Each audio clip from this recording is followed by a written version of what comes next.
Nesse vídeo, eu vou contar pra você um dos grandes motivos pelo qual eu faço esses vídeos. Você tá me vendo patinando agora, mas na verdade, eu tô na frente do meu computador, com o microfone na minha frente. No passado, desde os 10 anos de idade, eu gostava de jogar videogame.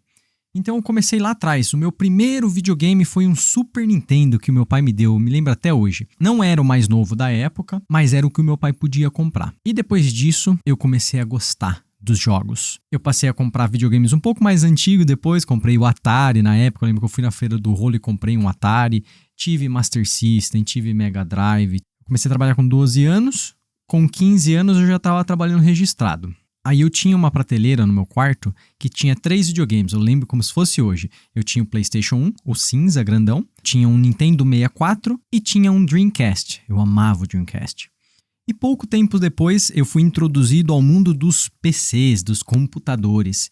E aí eu comecei com o meu primeiro computador. Eu comecei a trabalhar com computadores e cada vez eu montava um computador um pouco melhor, com placa de vídeo, e eu comecei a jogar os jogos de computador. Mas eu ainda tinha o videogame e o computador e jogava nos dois. E aí tem uma série que eu sou extremamente apaixonado, que é Assassin's Creed.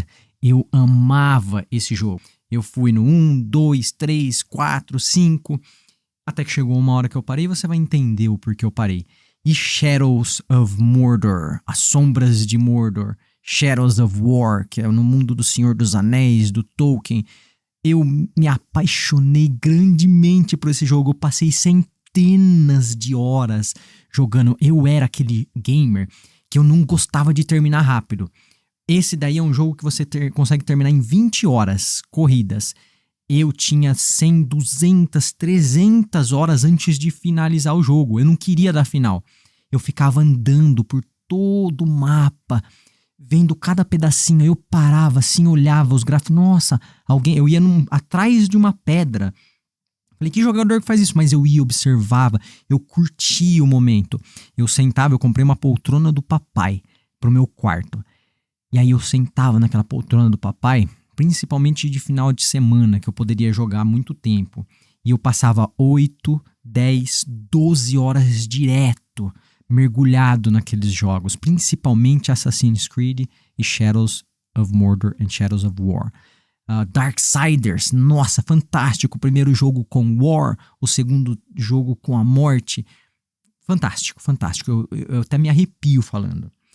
Só que eu estava investindo muito tempo para isso. E aí, lembra, desde os meus 15 anos, 20, 25, até meus 30 anos eu gostava de jogar. Gostava não, ainda gosto muito. Mas eu comecei a ponderar, aí foi quando eu comecei a fazer os cursos de desenvolvimento pessoal, né, mindset, etc. E eu comecei a perceber que, para mim, os jogos estavam consumindo horas muito importantes que eu poderia estar fazendo outra coisa. E um outro motivo também, os jogos me faziam ficar muito tempo sentado confortável. Quando o jogo era tipo Assassin's Creed, eu tinha o controle sem fio do Xbox ligado no PC, então eu jogava na minha poltrona do papai. Quando o jogo era Counter-Strike Go, eu sentava na minha cadeira super confortável, na frente do meu monitor, porque é teclado e mouse. E eu percebi que isso começou a acarretar problemas na minha coluna, problemas de dor no lado esquerdo, dor no lado direito, coluna torta, pescoço torto, tudo isso começou a acarretar fora as horas. Um dos grandes... Eu ficava olhando assim, eu jogava muito GTA também. Nossa, eu lembro que eu comentei dos mapas, né? Nossa, GTA, eu andava aquele mapa inteiro no GTA 4. Eu passava por todos os lugares, eu olhava as rodas do carro, eu lembrei do Driver também, lembra lá no PlayStation 1 Driver? Eu olhava tudo, eu olhava todo o cenário, eu absorvia todo aquele cenário, eu gostava muito. Eu ia com o carro devagarzinho, lembra do Driver? Não dava pro carro ir devagarzinho, você apertava o botão de acelerar, ele ia rápido, então você tinha que ficar dando toquinho, né? Aí a partir do PlayStation 2, o botão já era sensível e os jogos do PlayStation 2 você tinha o gatilho, ali o R2 e tal, e dava para você acelerar pouco o carro, mas no PlayStation 1 não tinha isso. Então eu já provei que eu gostava muito de jogos. Aí eu não gostava de um monte não, tá? Eu tinha aqueles meus, Assassin's Creed, Shadow of Mordor, Shadow of War, Darksiders, Counter-Strike Go, WoW, World of Warcraft. Lembra? World of Warcraft, jogo de... você tem vários personagens dentro de um mundo lá, e aí você, né? Você tem as quests, você tem o par, e essa parte que eu queria chegar. Nesses jogos como Darksiders, Assassin's Creed, World of Warcraft, nós começamos com um personagem, no WoW, por exemplo, nível 1, e a gente vai até, né? Depende do server era 80, depende do server era 99, mas nós upamos, nós melhoramos o nosso personagem. E eu lembro que eu falava assim, caramba, eu tô passando todas essas horas aqui e upando meu personagem, cada vez meu personagem fica melhor, com mais força, com mais isso. E aí eu parei e pensei, cara, e eu? O que eu tô fazendo, né? E eu nunca usei, sabe, correntinha, esse tipo de coisa, pulseirinha pra me embelezar mais. Falei, cara, personagem eu faço, pra mim não. E, sabe, todos esses questionamentos começaram a pairar na minha mente. E aí, para quem conhece um pouco da minha história, vai lembrar que em agosto de 2019, eu me perguntei, né, o que eu queria. Eu estava precisando muito de um hobby, eu estava passando por uma parte muito difícil da minha vida, tinha terminado um relacionamento de muito tempo, eu tinha perdido uma posição numa empresa multinacional americana, onde eu galguei os degraus, eu estava como diretor de equipe nessa empresa. Trabalhei muito, dediquei toda a minha vida, aquela parte, aqueles anos da minha vida eu dediquei para essa empresa, para essa posição, e tudo se esvaiu. E aí, adivinha o que aconteceu? Um pouquinho depois entrou a pandemia, certo? Mas eu consegui aproveitar um tempinho antes. Por quê? Porque daí eu me perguntei, o que eu tava precisando muito no hobby para sair daquele estado mental e colocar o meu corpo em ação, né? Eu tava sem trabalhar, tava sem entrar dinheiro, tava sempre deitado, não tinha vontade de fazer nada. E foi aí que eu comecei a me perguntar, o que eu gostava? Deus, me mostra, o universo, por favor, me mostra um hobby. E aí eu sabia que tinha que ser um hobby que me mexesse fisicamente, né? Não podia ser, porque daí eu pensei, cara, eu vou comprar um Xbox One. Tinha acabado de sair o Xbox One. E aí eu queria comprar esse videogame. Mas daí eu pensei, se eu comprar... E eu já tinha parado, depois que eu fiz os cursos de desenvolvimento pessoal, etc. Foram 3 anos fazendo curso de desenvolvimento pessoal. E eu parei com videogame. Não parei porque eu quis parar, tá? Eu sempre tive vontade e ainda tenho hoje. Eu só me bloqueio e não jogo e você vai entender o porquê. E eu tô na frente desse computador aqui, que é um excelente computador, roda qualquer jogo da era moderna agora, tem placa de vídeo, então a tentação tá aqui na minha frente. Direto, quando eu me pego parado, falei, nossa, dá pra colocar a minha Steam ali, todos os meus jogos vão se reavivar ali. E os jogos estão muito bons, tá tudo pronto aqui pra mim. E aí foi que eu decidi comprar o Patins. Mas não vou contar a história do Patins, né? Tem outros vídeos meus aqui que eu já compartilhei essa história, mas eu decidi comprar o Patins, fui lá e comprei. E desde então, tudo se transformou. E agora a gente chegou onde eu quero compartilhar com você o porquê eu faço esses vídeos. Assim que eu comprei o meu Patins, eu não via nenhum patinador na minha cidade de Jundiaí. Eu andava de carro, andava a pé, andava de ônibus, eu não via um patinador na rua. Eu achava que só eu era o único patinador da minha cidade, de 500 mil habitantes, porque eu nunca vi um patinador na rua em 2019, agosto de 2019. E eu falei, caramba, e agora, né? Tem ninguém na rua, não tem com quem andar, o que eu vou fazer? Vou no YouTube, né? Sou um consumidor de YouTube. Comecei a pesquisar, apareceram algumas coisas, mas no Brasil bem pouco. Mas aí eu achei canais no Canadá. Eu falo inglês, então eu gosto bastante de consumir conteúdos em inglês. E eu achei 3 canais. Mais de 3, mas os que eu gostei. Sean da Shop Task, Thiago French Inline Skater, da França, e Bill Stoppard, que se tornou uma grande inspiração para mim. E eu via o Bill Stoppard patinando com aquele estilo. Ele patinava em qualquer superfície, ele patinava na terra, patinava na grama, ele ensinava o Power Stop, ele é muito conhecido pelo Power Stop. Ele tinha alguns tutoriais e os vídeos dele são bonitos, né? Tem bastante entretenimento, mostra Canadá.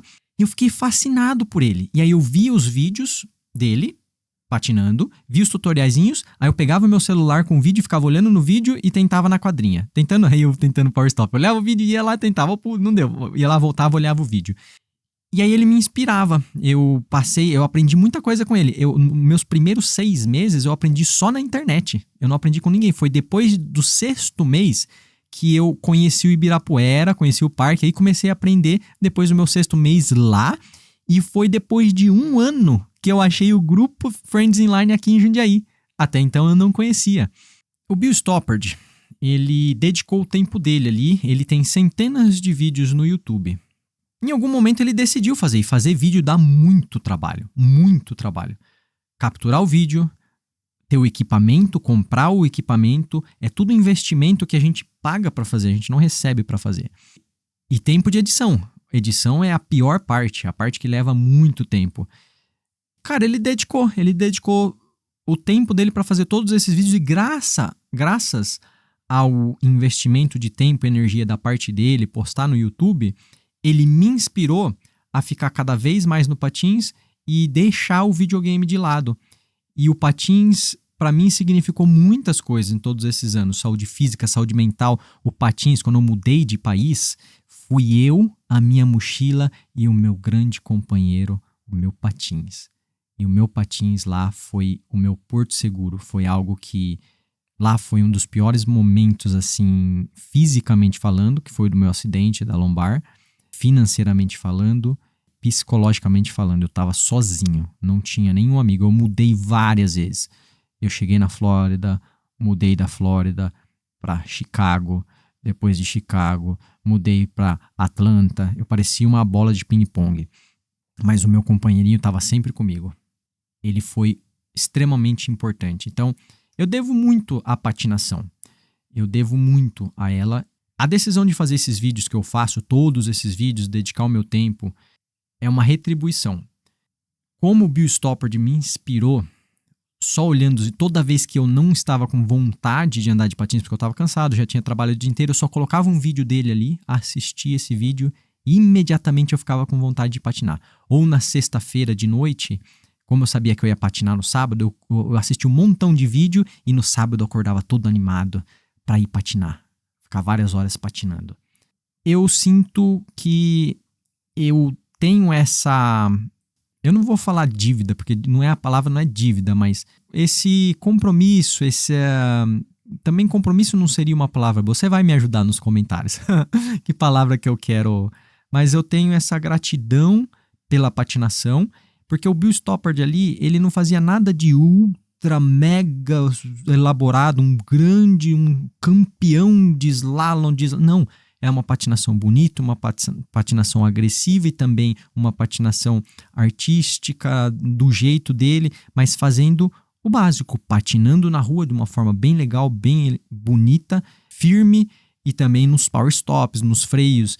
E, cara, eu achava isso lindo, eu acho isso muito lindo, né? Eu tento só retribuir o que eu tive. Como eu falo inglês, eu tive acesso ao canal dele, então foi fácil para mim. E eu vi que em português a gente não tinha muita coisa também.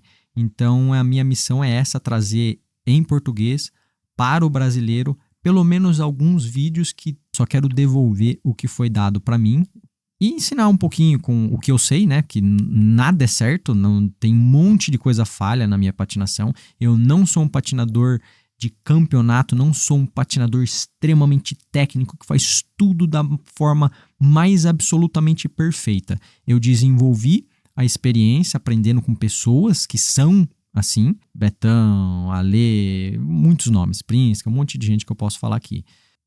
Eu desenvolvi a minha patinação que dá para eu fazer o que eu quero fazer, que me proporciona a alegria, a liberdade, rasgar a cidade com tranquilidade, saber que eu posso parar, tranquilidade de saber que eu vou cair o mínimo possível. E esse pouquinho que eu adquiri nesses anos de experiência, eu tento o máximo passar nos meus vídeos, nos vídeos de dica, no meu vídeo de tutorial, que são muito falhos, mas é o que eu tenho disponível e é o que eu posso dar. E a gente só pode dar aquilo que a gente tem. Te vejo patinando por aí.